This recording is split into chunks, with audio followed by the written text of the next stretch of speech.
If you can't speak out, write it down. The internet will do the rest. This is a story about how one woman's silent screams became a roar heard by millions, bringing her toxic family to their knees.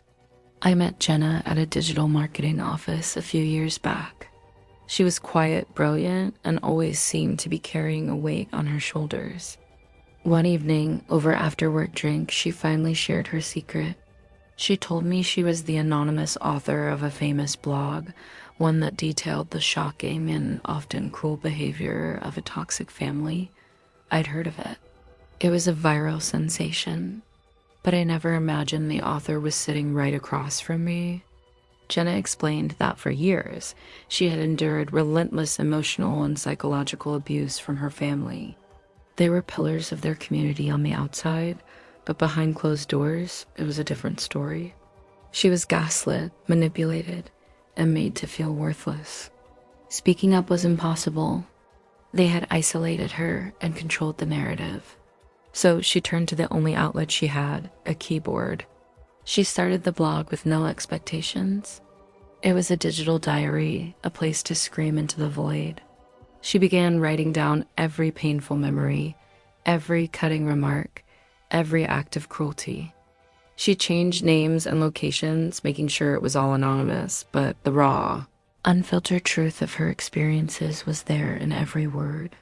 She wrote about her mother who would give her the silent treatment for weeks, her father who would belittle her achievements, and her siblings who would gang up on her.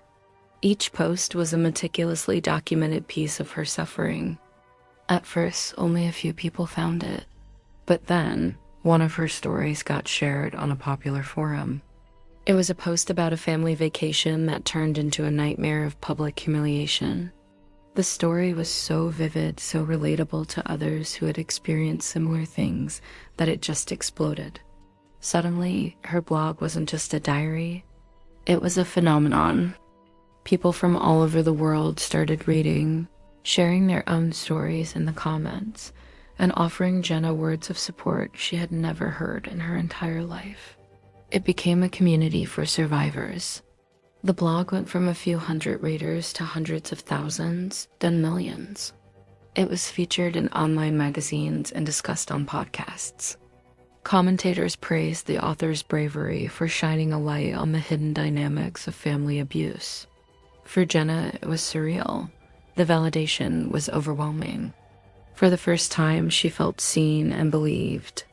Then came the part she never truly expected, but secretly hoped for, the justice. One day, a distant cousin sent a frantic text to a family group chat, sharing a link to the blog.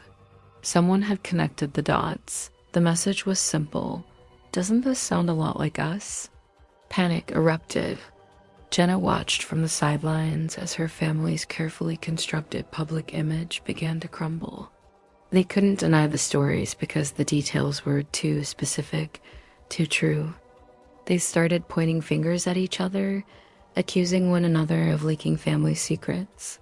The paranoia was delicious, she told me. They were so self-absorbed they never once suspected quiet, obedient Jenna. They were living in fear, constantly checking the blog to see what secret would be exposed next. Their friends started asking uncomfortable questions. Their social standing, which they valued above all else, was in jeopardy. Jenna never revealed herself. She didn't need to. The internet had become her army. The blog wasn't about revenge in the traditional sense. It was about reclamation. She reclaimed her voice, her sanity, and her story. By writing it all down, she exposed the truth not just to the world, but to herself. She saw the patterns of abuse for what they were, free from the gaslighting. Today, Jenna has moved on. She stopped updating the blog years ago, leaving it as a monument to her survival. She told me watching her family unravel wasn't the victory.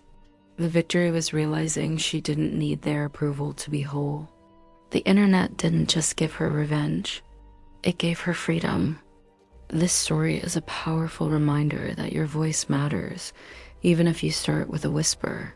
Sometimes the quietest person in the room is the one with the loudest story to tell. Thanks for watching.